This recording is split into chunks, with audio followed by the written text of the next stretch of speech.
தத்துவங்கள்ல ஒரு தலைப்பு, மனதின் மறுமுனை அப்படிங்கிற ஒரு தலைப்புல நம்ம கொஞ்ச நேரம் சிந்திக்க இருக்கிறோம். மனதின் மறுமுனை எது? அங்க ஒரு கொஸ்டின் இதே இருக்கு, என்னது அப்படிங்கிறது. அதுதான் இறைநிலை. அதாவது இறைவன் என்கிறார் நம்ம குரு வேதாத்ரி மகரிஷி அவர்கள். அது சொல்லுவாங்க, அதாவது other end of the mind is God அப்படிங்கிறது தான் என்னுடைய அந்த வாசகம் வரக்கூடிய ஒரு தன்மை. இந்த வகையில நமக்கு குருவனுடைய ஓப்பனிங்கான வாசகம் லைன் என்ன வருது அப்படின்னா,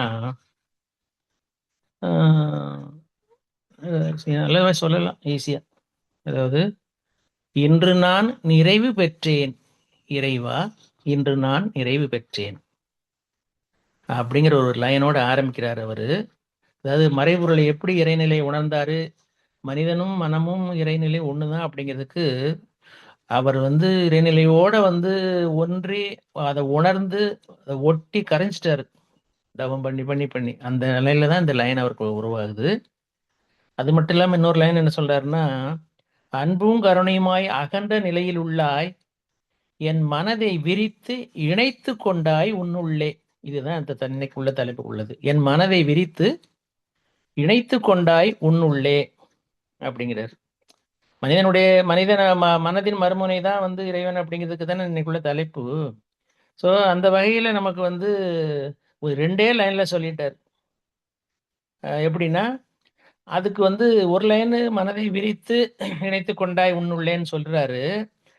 ஆனா அது எப்போ அப்படி உள்ள போக முடியுங்கிறதுக்கு அடுத்த லைன் என்ன சொல்றாருன்னா, கண்ம வினைகள் எல்லாம் கழிந்தன உணர்கின்றேன் அப்படிங்கிறாரு. கண்ம வினைகள் எல்லாம் கழிந்தன உணர்கின்றேன் அப்படிங்கிற வாசகத்தை தான் சொல்லி அதை முடிக்கிறார். ரெண்டு விஷயம் தான் அதுல.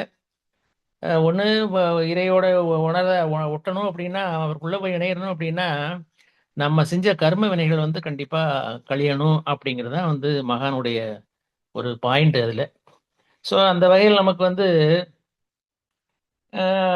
ஒரு சின்ன உதாரணம் பாருங்களேன். அதாவது திருமந்திரம் என்ன சொல்லுது அப்படின்னா, முகத்தில் கண் கொண்டு பார்க்கும் மூடர்கள் அகத்தில் கண் கொண்டு பார்த்தாலே ஆனந்தம் அப்படின்னு இந்த திருமந்திரம் சொல்லுது. ஸோ அதுல என்ன அப்படின்னா, அகம் என்கிற மனம் தூய்மை பெற்று விட்டால் அங்கே இறைவன் உள்ளே உள்ளே உரைகிறான் அப்படிங்கிறது தான் என்னுடைய கருத்து. தியானம், தவம் போன்ற பயிற்சிகளால் மனதை வென்றவர்கள் மட்டுமே இறைவனை எட்ட முடியும் அப்படிங்கிற ஒரு தன்மையில தான் இதை நிரூபிச்சவங்க தான் ஞானிகளும் சித்தர்களும். அப்போ அதுக்கு தான் நமக்கு மகான் தவ பயிற்சிகள் கொடுத்துருக்காரு. அதுக்கு முன்னாடி உடற்பயிற்சி, உயிர்க்கான பயிற்சிகளும் கொடுத்துருக்காரு. ஸோ அந்த வகையில தான் அந்த வரிசையில, அந்த ஞானியர்கள் சித்தர்கள் வரிசையில தான் 19வது ஞானியாக விளங்குபவர் தான் நம்மளுடைய பாமரர்களிலும் தத்துவ ஞானி சித்தர் நம்ம மகரிஷி அப்படிங்கிறத நம்ம அந்த இடத்துல நம்ம தெரிஞ்சுக்கிறோம், புரிஞ்சுக்கிறோம், செய்யறோம். அதே போல இன்னொரு இடத்துல கண்ணதாசனுடைய கவி என்ன வருது அப்படின்னா, இறைவன் இருக்கின்றானா மனிதன் கேட்கிறான், அவன் இருந்தால் உலகத்தில் எங்கே வாழ்கிறான் அப்படின்ட்டு கண்ணதாசன் ஒரு கவியில ஒரு கேள்வி எழுப்புறார். இது இது நமக்கு இறைவனுடைய தன்மைகளை பார்த்து வரும்போது அதுக்கு மனமும் இறைவனும் ஒண்ணுதான் அப்படிங்கிறதுக்கான ஒரு கருத்துக்கு தான் இந்த ஒரு கேள்வி. அதே மாதிரி தெய்வமே ஈர்ப்பு ஆற்றலாக மனிதரிடம் ஆத்மாவாக மனமாக அமைந்திருப்பதால் நாம் பெறுகின்ற அனைத்து அனுபவங்களையும் ஈர்த்து சுருக்கி கருமையத்தில் இருப்பாக வைக்கிறது. இது நம்ம மகானுடைய இதுல நமக்கு ரிசர்ச்ல கண்டுபிடிச்ச அவர் உணர்ந்தது. இருப்பான பதிவுகளை ஆத்மாவே காலத்தில் மலர்த்தியும் காட்டுகிறது. ஆத்மா என்கிற உயிரின் படர்க்கு நிலைதான் மனம். நமக்கு தெரியும் இது, உயிரின் படர்க்கு நிலை மனம் அப்படிங்கிறது. அதே மாதிரி கவிஞர் வாலி என்ன சொல்றாரு அப்படின்னா, என்னதான் நடக்கும் நடக்கட்டுமே, இருட்டினில் நீதி மறையட்டுமே, தன்னாலே வெளிவரும் தயங்காதே, ஒரு தலைவன் இருக்கிறான் மயங்காதேங்கன்னு வாலி சொல்றாரு. அப்ப இந்த தலைவன் தான் நமக்கு இறைவன் அப்படிங்கிற ஒரு சுத்த வெளியை நம்ம இப்போ டீப்பா நம்ம மகரிஷனுடைய வேதாத்திரிய தத்துவங்களை கேட்கும்போது, உணரும்போது, தவம் ஒழுங்கா பண்ணும்போது இதெல்லாம் நமக்கு புரிய வருது, தெரிய வருது. அதுபோல இப்போ இன்னொரு இடத்துல என்ன அப்படின்னா, நமக்கு இதுல மகாபாரதத்துல தெரியும், பஞ்சபாண்டவர்ல சகாதேவனுடைய குணங்கள் என்னங்கிறது தெரியும். சகாதேவன் சொல்றது என்ன சொல்றாரு அப்படின்னா, இந்த ஒரு சின்ன தகவல் தான் நமக்கு சொல்றது. இந்திரிய சுகங்களுக்கு அதிபதியான இந்திரனின் மகன் தான் அர்ச்சுனன். இப்ப எப்படி அவங்களுக்கு குழந்தை பிறந்தாங்கலாம் உங்களுக்கு தெரியும். தர்மர்ல இருந்து அதாவது ஒரு மந்திரம் சொல்லும்போது யாரை நினைக்கிறோமோ அந்த அவனை வந்து உனக்கு என்ன குழந்தை கொடுக்குறேன்னு சொல்லும்போது குந்தி அம்பாள் குந்தி தேவி கொடுத்த ஒரு வரங்கள் தான் இது. அதுல யாருன்னா இதுல இந்திரனுடைய குவாலிட்டிஸ் சொல்றாப்புல. இந்திரிய சுகங்களுக்கு அதிபதியான இந்திரனின் மகன் அர்ச்சுனனை முதலில் கொல்ல வேண்டும் அப்படிங்கிறாப்புல. மகாபாரத போர் வரும்போது இது இந்த டயலாக் சகாதேவனுக்கும் கண்ணபிரானுக்கும் நடக்கக்கூடிய டயலாக் இது. என்ன சொல்றாப்புலன்னா, அவன் அர்ஜுனன் வந்து இந்திரனுடைய மகன். இந்திரனுடைய குவாலிட்டி என்ன? இந்திரிய சுகங்களுக்கு அதிபதி அவன். தெரியும், அகலிய கதைகள்லாம் நமக்கு தெரியும் இல்லையா? மாறுவேஷத்துல போய் அடையணுங்கிறது. அப்போ வந்து இந்திரிய சுகங்கள் தான் அது. அந்த வகையில அதே போல 2 பாயிண்ட் தான் சொல்றாப்புல. எப்படின்னா, இந்திரிய சுகங்களுக்கு அதிபதி இந்திரன் அர்ஜுனனை முதலில் கொல்ல வேண்டும். பிறகு அடுத்த பாயிண்ட் சொல்றாப்புல பாருங்க. இந்த இது எப்படி இந்த புத்தத்தை நிறுத்துறதுக்கான ஒரு இது வரும்போது, கார்மேக கூந்தலுடைய திரௌபதியின் தலையை மொட்டை அடிக்க வேண்டும். இது இந்த 2 பாயிண்ட் தான் சொல்றாப்புல. காரணம் என்னன்னா தெரியும். அதாவது இதுல என்ன வருது அப்படின்னா, இந்திரிய சுகங்கள்னு வரும்போது என்ன வருதுன்னா, காமசுகம் தொடு உணர்வு நமக்கு பஞ்சேந்திரிய தவத்தில் வரக்கூடியது தெரியும் இல்லையா? காமசுகம் தொடு உணர்வு, சுவை உணர்வு, வாசனை உணர்வு, பார்வை உணர்வு, வாசனை உணர்வு, இந்த 5 புலனின்பங்களுக்கு அடிமையான மனிதன் அந்த மாதிரி மனிதன் உள்ள தன்மை உள்ள மனதை கொல்ல வேண்டும். பிறகு மனிதனின் தலை உச்சியில் இருக்கின்ற நான் என்ற ஆணவத்தை நீக்க வேண்டும். இது நம்ம குரு சொல்லக்கூடியது. ஆக முதல்ல அந்த கவியில் வந்தது பார்த்தீங்களா? களங்கங்கள் களங்கங்கள் மறைந்தால் நீங்கினால் தான் மனிதன் இறைவன் ஆகிறான் அப்படிங்கிறதான் இதில் உள்ள ஒரு தத்துவம் நம்ம புரிஞ்சுக்கிற வேண்டியது. அடுத்தாப்புல நம்ம குரு சொல்லக்கூடிய இன்னொரு வாசம் என்ன வருது அப்படின்னா, அதாவது ஒரு காலேஜில் தமிழ் பாடப்பிரிவில் படிச்சுக்கிட்டு இருந்த மாணவ மாணவியருக்கு ஒரு பேராசிரியர் ஒரு கட்டுரை எழுதிட்டு வர சொல்றார்.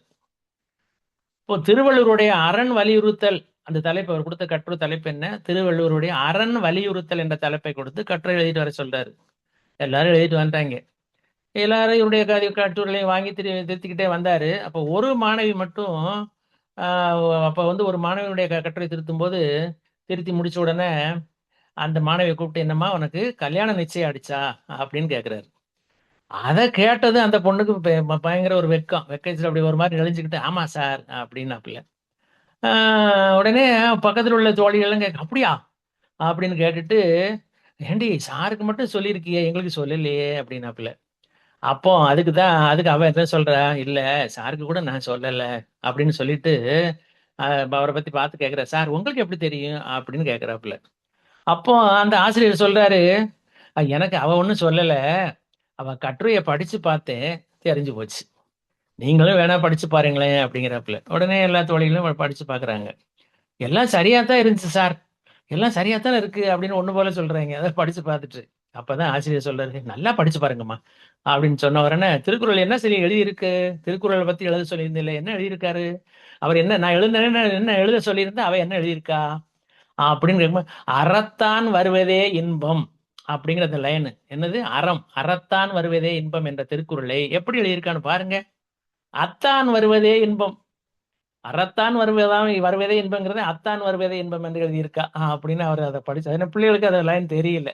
அதை வச்சுதான் நான் அவளுக்கு திருமணம் நிச்சயமா இருக்குன்னு யூகிச்சுக்கிட்டேன் அப்படிங்கிற. ஆக இங்க என்ன வருது அப்படின்னா, அவளது மனம் வந்து அவள் வருங்கால கணவனோடு தான் ஒன்றி விட்டது.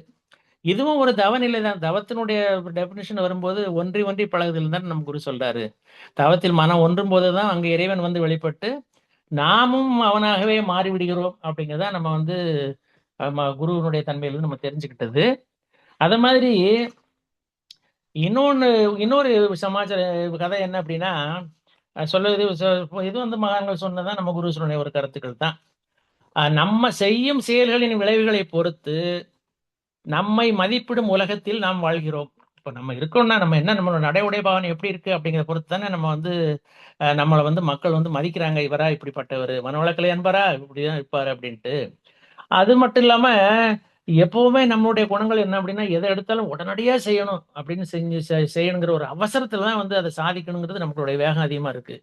அது மட்டும் இல்ல, எதையுமே உடனே நம்ம அடையணும் அப்படின்னு வந்து நம்ம நினைக்கத்தான் செய்யறோம்.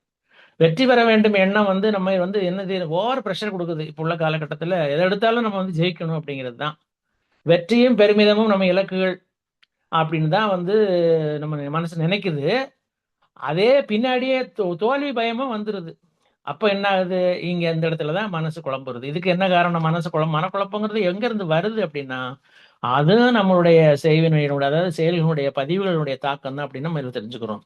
ஒவ்வொரு சலனமும், ஒவ்வொரு சந்தேகமும், தேவையற்ற எல்லா சிந்தனைகளும் நமக்கும் நம் செயலுக்கும் இடையே பெரும் உரசலை ஏற்படுத்துகின்றன. இது மகான் வந்து ரொம்ப அதிகாரப்பூர்வமா அவர் ஆராய்ச்சி பண்ணி சொன்ன தகவல் இது.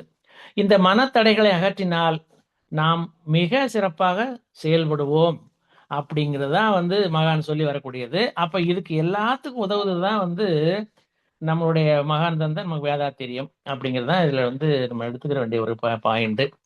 அதுபோல இன்னொரு தகவல் என்ன அப்படின்னா, இப்ப நமக்கு கேள்விப்பட்டிருக்கோம். அதாவது மனதின் மறுமுனை என்ன அப்படிங்கிறதுல மெயினா வரக்கூடியது களங்கங்கள் போகணும் அப்படிங்கிறது தானே. கடவுள் பிளஸ் களங்கங்கள் ஈக்குவல் டு மனிதன். அப்போ மனிதனிடம் உள்ள அவன் மனதில் உள்ள அவன் கருமையத்தில் பதிந்துள்ள பதிவுகளை போக்கினால் கருமையம், மனம், மனிதன் இவை எல்லாமே வந்து இறைநிலை தான் அப்படிங்கிறத நம்மளால உணர முடியும். காட்டுல வந்து ஒரு சின்ன செடி இருந்துச்சு. அந்த செடியில இலையே இல்லை, வெறும் முள்ளு தான். அப்போ அந்த செடி என்ன செய்யுது? என்னப்பா இது, நமக்கு பளபளப்பான தங்க இலைகள் இருந்தால் எவ்வளவு நன்றாக இருக்கும் அப்படின்ட்டு மனசுக்குள்ள ஒரு வருத்தம் அதுக்கு. உடனே ஒரு தேவதை அதுக்கு முன்னால தோன்றுது. உன் முட்கள் எல்லாம் மறைந்து அதுக்கு பதிலாக பளபளப்பாக தங்க இலைகள் வளரட்டும் அப்படின்ட்டு ஒரு வாழ்த்து வரம் கொடுத்துட்டு போயிடுறாப்புல. அடுத்த நொடியே அந்த முள் செடி என்ன செய்யுது? தங்க செடியா மாதிரி பளபளன்னு பழக்க மின்னுது. வெயிலின் வெளிச்சத்தில் அவை தகதகவன மின்னி கண்ணை பறித்தன. காட்டு விலங்குகள் அதை பிரமிப்பாக பார்த்தன. மற்ற மரங்களும் செடிகளும் அதை பார்த்து பொறாமைப்பட்டன. இந்த சமயத்துலதான் ஒரு திருடலைங்க, காட்டு வழியே வந்த ஒரு திருடன் என்ன செய்யறான்? அந்த செடியின் தங்க இலைகளை பார்த்து ஆச்சரியப்படுறான். இந்த செடியில இப்ப பூரா தங்கமா மின்னுது அப்படின்னு சொல்லிட்டு, நிஜமான தங்கதான்னு சொல்லிட்டு எல்லாத்தையும் எல்லா இலையும் பறிச்சுட்டு ஓடிட்டான். அடுத்த சமயத்துல முள் செடி எப்படி இருக்கு? பழையபடி மொட்டையாயிருச்சு. அதுக்கு ஒரே வருத்தம். தங்க இலைகள் இருந்தால் தானே ஆபத்து வந்தது, கண்ணாடி இலைகளா இருந்தால் இந்த ஆபத்து வந்திருக்காதே அப்படின்னு நினைக்குது. உடனே தேவதை வந்தோடனே கண்ணாடி இலைகளை கொடுத்துருச்சு. மறுபடியும் முள்ளுக்கு ஏக சந்தோஷம். ஆஹா, நமக்கு இனிமே தொந்தரவே இல்லை அப்படின்னு. ஆனா என்ன நடக்குன்னா, அங்க அடுத்த நாளே புயல் காத்து பலமா அடிக்க உடனே அந்த கண்ணாடி இலைகள்லாம் விழுந்து நொறுங்கி பூரம் செதறி போச்சு. மறுபடியும் இதுக்கு சங்கடம் வந்துருச்சு மனசுக்குள்ள. மற்ற செடிகளுக்கு இருப்பது போல அழகான பசும் இலைகள் நமக்கு இருந்தால் அதுவே போதும்னு நினைச்சது. உடனே தேவதை என்ன பண்ணுச்சு? இந்தா பிடிச்சுக்கோ, பசுமையான இலைகளாச்சு அப்படின்னு சொன்னோன்னா நல்ல பசுமையான இலை செழிச்சு நிக்குது. அந்த வழியா அப்ப பார்த்து ஒரு மான் வருது. இந்த மான் வந்த உடனே, ஆகா, நம்ம இதுவரைக்கும் சாப்பிடாத ஒரு இலை இங்க இருக்கிற மாதிரி இருக்கே அப்படின்னு சொல்லிட்டு அதை ஒரு இலை விடாம அது பாட்டுக்கு மென்னு மேய்ஞ்சிட்டு. இப்ப வந்து செடிக்கு வந்து உண்மை ஒண்ணு தெரியுது. எப்படி தெரியுதுன்னா, முள் செடியாக இருப்பதுதான் நமக்கு பாதுகாப்பு அப்படின்னு தெரிஞ்சுக்கிட்டு, உடனே வந்து நினைச்ச உடனே தேவதை பழையபடி வர்றாப்புல வந்துட்டு முள் செடியா மாட்டிடுச்சு. இதுல இருந்து என்னென்ன இந்த மனதனுடைய குழப்பங்கள் அப்படின்னு சொல்லும்போது, குழப்பங்கள் எதனால வருது அப்படிங்கிறதுக்கு இந்த ஆசை அப்படிங்கிற ஒரு தன்மையை கூட நம்ம இதுல எடுத்துக்கலாம். அதுபோல பிறரோட ஒப்பிட்டு பார்த்து குழம்பிக் கொள்ளும் மனம் வந்து அந்த மாதிரி மனசு உள்ள மனிதர்கள் எல்லா இடங்களிலையும் எல்லா வயசுலயும் இருக்கத்தான் செய்யறாங்க. இப்போ தண்டவாளத்துல வந்து ரயில் போவது போல வாழ்க்கை ஒரே நேர்கோட்டில் சீராக செல்லணும் அப்படின்னு நிறைய பேர் ஆசைப்படுறாங்க. எப்படி வந்து உணவு அறுசுவைகள் கலந்ததோ, அப்படி நம்ம வாழ்க்கையும் எல்லா உணர்வுகளையும் வந்து அளிக்கக்கூடிய ஒரு தன்மையில தானே நம்ம வாழ்க்கை இருக்கு. அப்போ நம்ம குழப்புவதற்கு பல காரணங்கள் நம்ம மனதுல வந்து அப்பப்ப உருவாகிட்டே தான் இருக்கும். நிம்மதியா இருக்கவே வந்து அந்த மனசனுடைய தன்மை என்ன அப்படின்னா, அதான் அதான் ஒரு இடத்துல சொல்றாரு இல்லை நம்ம குரு, மனசை அறியணும் அப்படிங்கிறத அறிந்தால் தான் அது அடங்கும். ஆக அந்த மனசு எப்ப பாத்தீங்கன்னாலும் பல எண்ணங்களை உருவாக்கிட்டே தான் இருக்கும். நோயை கண்டு அறிந்து சரியான மருந்து தருவது போல அந்த காரணங்களை சரி செய்தால் மனம் தெளிவு பெறும். அப்போ இறைநிலையின் தன்மாற்றம் தானே மனிதன், இது நமக்கு தெரியும் தன்மாற்ற சரித்திரத்துல. இதமான மனிதன் அந்த இறைவன் எங்கும் நீக்கமாக நிறைந்திருக்கிறான் என்கிறார் நம் குரு. மனிதன் வந்து இதமான மனிதன். அந்த மனிதன் வந்து வரும்போது என்ன ஆகுது அப்படின்னா, அவன் மனிதனும் இறைவனும் ஒன்றுதான். அந்த இறைவனானவன் எங்கும் நீக்கவன நிறைந்திருக்கிறான் அப்படிங்கிறதா நம்ம வந்து குரு நமக்கு கொடுக்கக்கூடிய ஒரு செய்தி. இதே மாதிரி சுவாமி விவேகானந்தர் பார்த்தா, ஆஹ் 44 விவேகானந்தர் என்ன சொல்றாருன்னா, அந்த மனதனுடைய தன்மைகளை வரும்போது, மனதின் ஆற்றல்களை எல்லாம் ஒருமுகப்படுத்தியதால் தானே உலகில் உள்ள அறிவை மனிதன் பெற்றான் அப்படிங்கிறார். இந்த மனசை வந்து ஒருநிலைப்படுத்தி இதுக்கு மகான் கொடுத்து நமக்கு கொடுத்துருக்கிற தவ நிலைகள் தான் அது, புறமே தவங்கள் தான் அது. தவங்கள்னாலே வந்து மனசை ஒருமைப்பட அது ஒண்ணு, அதாவது கான்சன்ட்ரேஷன் தானே அது. அப்பதான் அப்படி சொல்லிட்டு எவ்வாறு தட்ட வேண்டும், மகான் சொல்றது சுவாமி விவேகானந்தர், எவ்வாறு தட்ட வேண்டும், தேவையான உந்துதலை எப்படி அளிப்பது என்பது மட்டும் நமக்கு தெரியுமானால் உலகம் தனது ரகசியங்களை அளிக்க தயாராக இருக்கிறது. இப்ப இது உலகத்துக்குள்ள வந்துட்டாரு. நம்ம மனசை ஒழுங்கா வச்சுக்கிட்டு ஒரு தேடல் வச்சுட்டோம்னு சொன்னா அந்த உலகமானது நமக்கு அதுல உள்ள ரகசியம் என்னங்கிறது தெரிய வச்சிரும். அந்த உலகமே தானே, உலகங்கிறது என்ன, சமுதாயம் தான். அப்ப மனித மனத்தினுடைய ஆற்றலுக்கு எல்லையே இல்லை. எவ்வளவுக்கு எவ்வளவு அதை ஒருமைப்படுத்துகிறோமோ அந்த அளவுக்கு ஆற்றலை ஒரு மையத்தில் குவிக்க முடியும். இதுதான் வந்து அந்த ரகசியம் அப்படிங்கிறது. அப்போ ஒரு கணம் கூட மனதை நம்மால அடக்க முடியல. ஏன் அவ்வளவு? ஏன் ஒரு கணத்திற்கு அதனை அனைத்திலிருந்து விலக்கி ஒரு பொருளில் நிறுத்த முடிவதே இல்லை தானே. இந்த மனசு அங்கங்க ஆடிட்டு தானே அடிது எப்ப பார்த்தாலும். அந்த வகையில அஹ், ம- ம- அறியறதுக்கு, அதாவது அறியப்பட்ட வழி நடத்தப்பட்ட மனம்தான் நம்மை காக்கிறது, சுதந்திரன் ஆக்குகிறது அப்படிங்கிற விவேகானந்தர். அது நம்ம குரு சொன்னுடைய தத்துவம் தான் அது. மனதை அறிய நினைத்தால் அடங்கும் அப்படிங்கிறத நம்ம மகரிஷி நமக்கு சொன்னது. சாதாரண மனிதனுடைய 90% எண்ண ஆற்றல் வீணாகிறது. எண்ணத்தினுடைய தன்மைகள்னால தான் வந்து நிறைய நமக்கு எனர்ஜி போகுது அப்படிங்கிறது தான். நெகட்டிவ் எனர்ஜி, அதாவது நெகட்டிவ் எண்ணங்கள் வரும்போது எனர்ஜி வீணாகிறது அப்படிங்கிறத குரு நமக்கு சொல்லியிருக்காரு. ஆகையினால் அவன் அடிக்கடி தவறு செய்கிறான். எப்போ இந்த வந்து எண்ண ஆற்றல் வெளியில எனர்ஜி வேஸ்ட் ஆகும்போது தவறு ஆட்டோமேட்டிக்கா உள்ள நுழைஞ்சிருது. பயிற்சி பெற்ற மனிதனோ மனமோ தவறே செய்வதில்லை. அப்படிப்பட்ட பயிற்சிகள் தான் நமக்கு மகான் கொடுத்துள்ள மனவளக்கலை பயிற்சிகள்ங்கிறத நம்ம புரிஞ்சுக்கணும். அதே போல இன்னொரு இடத்துல என்ன சொல்லி வர்றாருன்னா, வேதாந்தத்தின்படி வந்து மனிதனின் உள்ளேயே எல்லாம் இருக்கு அப்படிங்கிறது தான்.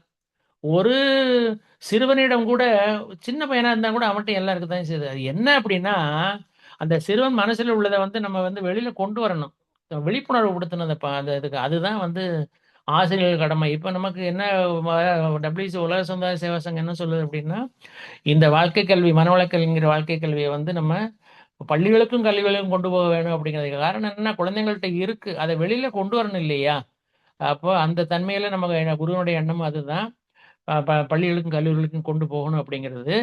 அதுதான் வந்து நம்ம ஞானாசிகளாகி, அதாவது நம்ம இது மனவளக்கலை பேராசிரியருடைய கடமையும் கூட. அது மட்டும் இல்லாம குரு காணிக்கைங்கிற பேர்ல குரு நம்மகிட்ட என்ன சொல்லியிருக்காரு அப்படின்னா, நீ எனக்கு குரு காணிக்கைன்னு கொடுக்கறதா இருந்தா நான் உங்களுக்கு சொல்லி கொடுத்த பயிற்சிகளை வந்து ஒரு 10 பேருக்காச்சும் கொண்டு சேர்த்துருப்பா அப்படிங்கிற தகவல் தான் நமக்கு குரு சொன்ன தகவல். அதுதான் அவர் கொடுக்குற குரு காணிக்கை அப்படிங்கிறது. அதுபோல வேதாந்தருக்குன்னு பேசணும் பார்த்தீங்களா. வேதாந்தத்தின் குறிக்கோளை ஒரு வார்த்தையில் சொல்ல வேண்டுமானால் மனிதனை உள்ளது உள்ளபடி அறிவதுதான் அப்படிங்கிறதா வந்து இவர் சுவாமி விவேகானந்தர் சொல்லக்கூடியது. அவர் இன்னும் ஒரு அறிவுரை சொல்றாரு. என்ன அப்படின்னா, அந்த பாவ புண்ணிய பதிவுகள் களங்கங்கள் சொன்ன பார்த்தீங்களா, அதுல என்ன சொல்லி வர்றாருன்னா விவேகானந்தர், பிறருக்கு நன்மை புரிவதே புண்ணியம், பிறருக்கு தீமை புரிவதே பாவம் அப்படின்னு சொல்லிட்டு, கடவுளிடத்திலும் தன் ஆன்மாவிலும் நம்பிக்கை கொண்டிருப்பது புண்ணியம், அது ஒரு விளக்கம் சொல்றாரு. அதில் நம்பிக்கையில் சந்தேகப்படுவது பாவம். ஆக புண்ணியம் என்கிற மேல் பதிவு மூலம் பாவம் என்கிற களங்கத்தை குறைக்க முடியும். அப்பொழுது மனதின் மறுமுனையான தெய்வீக நிலையை நம்மால் உணர முடியும். அப்படிங்கிறதா நம்ம குரு வந்து நமக்கு சொல்லக்கூடிய ஒரு அவர் விவேகானந்த சொன்னதை இவர் சொல்றாரு. அதுபோல இன்னொரு என்ன, தன்னை அறியணும். அதையும் நம்ம குரு சொல்றாரு. இந்த மனதின் மறுமுனைங்கிறதுனா தன்னை அறிந்தாலும் அவன் வந்து கடவுளாயிர இறைவன் ஆயிடுறாப்புல. தன்னை அறியணும். நம்முடைய சொந்த புத்தகம் திறக்கிற வரை, வாசம் என்ன வருதுன்னா, நம்முடைய சொந்த புத்தகம் திறக்கிற வரை புத்தகங்களால் நமக்கு பயனே இல்லை, பிற புத்தகங்களால். இதுவும் சொல்லக்கூடியது நரேந்திரன், அவர் தான், விவேகானந்தர் தான் இந்த இந்த வாசமும் அவர் சொல்லக்கூடியது. அதே மாதிரி இன்னொரு இது என்ன அப்படின்னா,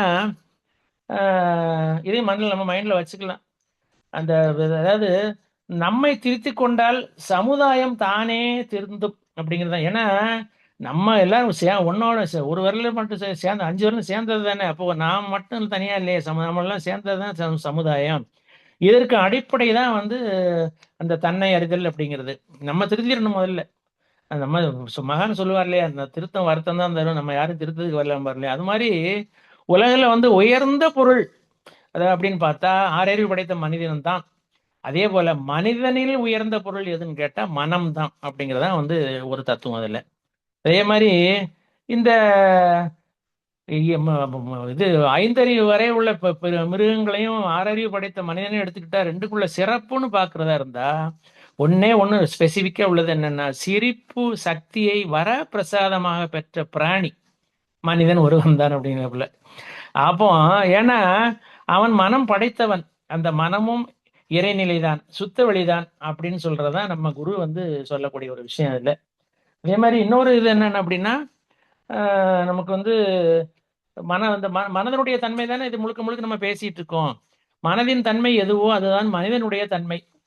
மனதின் மாண்பு எதுவோ அதுதான் மனிதனுடைய மாண்பு. மனதின் உயர்வு எதுவோ அதுவே மனிதனின் உயர்வு. ஆகவே மனதை எந்த அளவில் உயர்த்தி கொள்கிறோமோ, தூய்மை செய்து கொள்கிறோமோ, வலுப்படுத்திக் கொள்கிறோமோ, நெறிப்படுத்திக் கொள்கிறோமோ, அந்த அளவிலே தான் மனிதனுடைய வாழ்வு, மனிதனுடைய மதிப்பு, மனிதனுடைய வெற்றி உள்ளிட்ட எல்லா வளங்களும் அமையும் அப்படிங்கிறார் நம்ம குரு. அதுபோல இன்னொரு ஒரே ஒரு இடத்துல என்ன வருதுன்னா, இப்ப நமக்கு மகான் நம்மகிட்ட சொல்லக்கூடிய வாசகம் தான் அது. அடிக்கடி சொன்னதுதான் நம்ம புரிஞ்சுக்கிறோம் அது. இப்போ நமக்கு இறைவன் வந்து எங்க இருக்கிறான்னா, உடலின் மைய பகுதியில் இறைவன் குடிகொண்டிருக்கிறான் அப்படிங்கிறார் நமக்கு ஒரு சொல்றோம் இல்லையா. அதாவது இது கருமையம் அப்படிங்கிறது நமக்கு மூலாதாரங்கள் எல்லாம் தெரியும். கோடு குடும்ப நாளா பிரிக்கும்போது சென்றில் வரக்கூடியது அப்படி. ஆக உடலின் மைய பகுதியில் இறைவன் குடிகொண்டிருக்கிறான் அப்படிங்கிறார் குரு. அதே போல இப்போ நமக்கு வந்து தெய்வம் உயிர் ரெண்டுமே வந்து மறைபொருள் தான். ஜீவகாந்தமும் மனமும் மறைபொருள் தானே. ஜீவகாந்தமும் தெய்வத்தையும் உயிரையும், அதாவது மனதையும் இணைக்கக்கூடியது தான் வந்து ஜீவகாந்தம் அப்படிங்கிறது நம்ம படிச்சிருக்கோம், தெரிஞ்சிருக்கோம். அதே மாதிரி இன்னொரு இடத்துல என்ன சொல்றாரு குரு, நான் அறிந்தது உணர்ந்தது எல்லாம் சேர்த்து பெட்டியும் சாவியும் பூட்டி மட்டும் கொடுத்துட்டேயா, பெட்டியை திறக்கிறது வந்து கடமையாற்றுவது உங்கள் பொறுப்பு அப்படின்னு மகரிஷி வந்து முடிச்சிடுறாரு. இன்னொரு இடத்துல என்ன சொல்றாரு அப்படின்னா, ஒரு நான் சொல்றாரு, ஒரு லைன் சொல்றாரு பாங்களேன், என்னை அவனுள் இணைத்தான், நான் அவனாக மாறிவிட்டேன். செஞ்சது யாரு? என்னை அவனுள் இணைத்தான் இறை, நான் அவனாக மாறிவிட்டேன் அப்படிங்கிறார் நம்ம குரு. அதுபோல இப்ப நம்ம இன்னொரு ஒரு சின்ன உதாரணம் மட்டும்தான். கடல் வந்து ஒண்ணுதான், நிலமும் ஒண்ணுதானே. ஜீவன்கள் வந்து அலைகள் போலதான். அலை வந்து கடலுக்குள்ளதான், கடைசி அங்கேயும் போகும்போது என்ன ஆகுது, அங்க அது மட்டும் கம்முன்னு அமைதியாயிடும். எல்லாரும் இறுதியில பரமாத்மாவோடு நம்ம இணைக்கக்கூடிய ஒரு தன்மையில தான் வந்து அந்த கடல் அலையினுடைய தன்மை. அப்போ மனமானது ஜீவகாந்த தன்மையோடு வந்து என்ன செய்யுது, இந்த மனம் என்ன செய்யுது, ஜீவகாந்த தன்மையோட தானே இப்ப நித்தியானந்தம் ஏற்றணும் இல்லையா. மூலாதாரத்துல எல்லாம் காந்தம் பூரா அங்க சென்றது, அங்க அடைக்க அதை என்ன செய்யறோம், மேல கொண்டு போறோம். மேல கொண்டு போய் உடல் பூரா பரவ விட்டோம் இல்லையா, ஜீவகாந்த தன்மையினுடைய தன்மை. அப்போ அப்படி பண்ணும்போது என்ன ஆகுதுன்னா, மனமும் நம்மளுடைய களங்கங்களும் தூய்மை அடையுது அப்படிங்கறதான் வந்து இதுல நம்ம தெரிஞ்சுக்க வேண்டியது. அதே போல இன்னொரு இடத்துல இப்ப இறுதி பகுதி, மனிதர்களை நாம் பெரும்பாலும் நம் குறைகளை உணராமல் பிறரின் குறைகளை கண்டுபிடிப்பதிலேயே அதிக நேரத்தை செலவழிக்கிறோம். நாம் நம்முடைய குறைகளை கண்டறிந்து அதை சரி செய்வதற்குத்தான் முயற்சிக்க வேண்டும். இதுதான் தற்சோதனை அப்படிங்கிறது. மகான் கொடுத்த ஒரு மிகப்பெரிய ஒரு பயிற்சி, தற்சோதனை பயிற்சி. திருக்குறள் என்ன சொல்லுது, ஏதிலார் குற்றம் போல் தங்குற்றம் காண்கின் பிறர் தீதுண்டோ மண்ணும் உயிர்க்கு அப்படின்னு சொல்லுது. ஆத்ம ஞானமும் தன்னை திருத்துதலும் ஒன்றிலிருந்து ஒன்று பிரிக்க முடியாதது என்கிறார் அறிஞர் ஜேம்ஸ் ஆலன். ஆத்ம ஞானம் பெற வேண்டி பயிற்சியில் உள்ள சாதகர்கள் முதலில் தங்களது குறைகளை ஆராய்ந்து தற்சோதனை செய்து திருத்திக் கொள்ள வேண்டும். தனது குறை ஆழ்ந்து உணர்ந்து திருத்தம் பெற்றால் தருக்கொழியும், பிறரிடம் நட்பு ஓங்கும் அப்படிங்கதான் வந்து நம்ம குரு நமக்கு சொல்லக்கூடிய ஒரு வாசகம். நம்மிடம் உள்ள பேராசை, சினம், பொறாமை, கர்வம் போன்ற தீய குணங்கள், இந்த களங்கங்கள் குறையணும். ஆனா இறைவன் பிளஸ் களங்கங்கள் வந்து இல்லையா, எப்படி வந்து மனிதன் அப்படிங்கிறது. ஆக இந்த போன்ற தீய குணங்களை, நமது குறைகளை தற்சோதனை செய்து, இந்த பயிற்சி ரொம்ப முக்கியம். தவமும் தற்சோதனை வரக்கூடிய ஒரு தன்மை இது. தற்சோதனை செய்து ஒவ்வொன்றாக பயிற்சியின் மூலம் நற்பண்புகளாக மாற்ற வேண்டும் அப்படிங்கிறது தான் மகான் சொல்லக்கூடியது. பிரம்ம ஞானம் பெறுவதற்கான அடிப்படை தகுதியே வந்து நற்பண்புகளை பெறுவதுதான். இந்த நற்பண்புகளை பத்தி நினைச்சே பார்க்க முடியாது, அத்தனை பாயிண்ட் சொல்லியிருக்காரு மகான். நற்பண்புகள் வேல்யூஸ்ன்னு சொல்லக்கூடியது பெறுவதற்கு வந்துதான் கல்வி மற்றும் பயிற்சிகளை தான் நமக்கு மகான் நமக்கு மனவளக்கலை அப்படிங்கிற வடிவத்தில் கொடுத்திருக்கிறாரு. ஆக களங்கங்கள் போகணும் அப்படின்னா நமக்கும் பிறருக்கும் தீங்கு தரக்கூடிய குணங்களை மாற்றி அனைவருக்கும் நன்மையே செய்யக்கூடிய செயல்கள் தான் நம்ம செய்யணும். அதற்கான பயிற்சி தான் மனவளக்க பயிற்சி. இந்த வகையில வந்து மனதின் மறுமுனை அப்படின்னு பார்க்கும்போது என்ன வருதுன்னா, அது தெய்வ நிலை. இந்த மனசை வந்து தெய்வ நிலை கொண்டு வரதா இருந்தா மகானுடைய பயிற்சிகளை நாம் செவ்வனே செய்து அனைவரும் வாழ்வில் அத்துணை நலன்களும் பெறுவோம் என்று கூறி இந்த சிந்தனையை நிறைவு செய்து கொள்வோம். இப்பொழுது நமக்கு வந்து என்ன செய்ய போறோம் அப்படின்னு சொன்னா, இறுதி பகுதியாக்க பேசி வந்துட்டு இருக்கோம். அந்த வகையில வந்து நமக்கு சிந்தனை வரைக்கும் அப்புறம் வந்து ஒரு அறிவிப்புகள் இருக்கு. அந்த வகையில அறிவிப்புகள் என்ன வருது அப்படின்னா, காலையில வந்து ஸ்கை ஆன்லைன் மெடிடேஷன் தினசரி நிகழ்வுகள் பற்றிய அறிவிப்புகள். காலை 5 மணி மகரிஷியின் பாடல்கள், 5:30 மணிக்கு தாவம், தொடர்ந்து 6 மணிக்கு வீடியோ ஆடியோவில் உடற்பயிற்சி வகுப்பு இடம்பெறும். அதை பார்த்து கொண்டே நாம் செய்யலாம். அடுத்து மாலை 6 மணிக்கு மகரிஷியின் பாடல்கள், 6:25 மணிக்கு மாலை காயகற்பம், மாலை 6 மணிக்கு தவம், மாலை 7 மணிக்கு சிந்தனை விருந்து, 7:30 மணி உலக நல்வாழ்த்துடன் நிறைவு. பிரதி சனி மாலை தவத்தினை தொடர்ந்து மாலை 7 மணி முதல் 7:30 மணி வரை ஐயம் திருவிழா நடைபெறும். பிரதி ஞாயிறு மாலை 7 மணி முதல் 7:30 மணி வரை சிறப்பு சிந்தனை நடைபெறும். அதுக்கு முன்பாக வந்து நமக்கு மிக அருமையான ஒரு வகையில் ஒரு வாய்ப்பு ஸ்கை டிஜிட்டல் சொல்யூஷன் கொடுத்துருக்கு. ஸோ இன்றைய நிகழ்விலே கலந்து கொண்ட அன்பர்கள், பின்புலத்தில் இருந்து தொண்டாற்றும் அன்பு உள்ளங்கள் மற்றும் வழிநடத்தும் ஆசிரியர் பெருமக்கள் அனைவரும், அவரது அன்பு குடும்பங்களும் ஃபேமிலி அன்பு குடும்பங்களும் அருள் பேராற்றல் கருணையினால் உடல் நலம், நீளாயுள், நிறை செல்வம், உயர் புகழ், மெஞ்ஞானம் ஓங்கி வாழ்க வளமுடன், வாழ்க வளமுடன். நிகழ்ச்சி நிறைவு பகுதியாக உலக நல வாழ்த்து. உலகமெல்லாம் பருவமழை ஒத்தபடி பெய்யட்டும், உழவரெல்லாம் தானியத்தை ஒப்புடனே பெருக்கட்டும், பல தொழில்கள் புரிகின்ற பாட்டாளி உயரட்டும், பகுத்துணர்வில் தொகுத்துணர்வு பண்பாட்டை உயர்த்தட்டும், கலகங்கள் போட்டி வகை கடந்து ஆட்சி நடக்கட்டும், கல்லாமை கடன் வறுமை களங்கங்கள் மறையட்டும், நல வாழ்வை அளிக்கும் மெய் ஞான ஒளி வீசட்டும், நம் கடமை அறவாழ்வின் நாட்டத்தே சிறக்கட்டும், நம் கடமை அறவாழ்வின் நாட்டத்தே சிறக்கட்டும், நம் கடமை அறவாழ்வின் நாட்டத்தே சிறக்கட்டும். வாழ்க வையகம், வாழ்க வையகம், வாழ்க வளமுடன், வாழ்க வளமுடன். அனைவருக்கும் வாழ்த்திய அன்பர்கள் அனைவருக்கும் மனமார்ந்த நன்றிகளை தெரிவித்து, மீண்டும் நாளை இதே நேரத்தில் நம் அனைவரும் கலந்து கொண்டு இறையாற்றல் பெற்று மகானுடைய ஆசைகளை பெற்று நாம் அனைவரும் அனைத்து நலன்களையும் பெறுவோம் என்று கூறி இந்த நிகழ்வினை நிறைவு செய்து கொள்கிறோம். வாழ்க வளமுடன், வாழ்க வளமுடன், வாழ்க வளமுடன். அனைவருக்கும் நன்றி. வாழ்க வளமுடன்.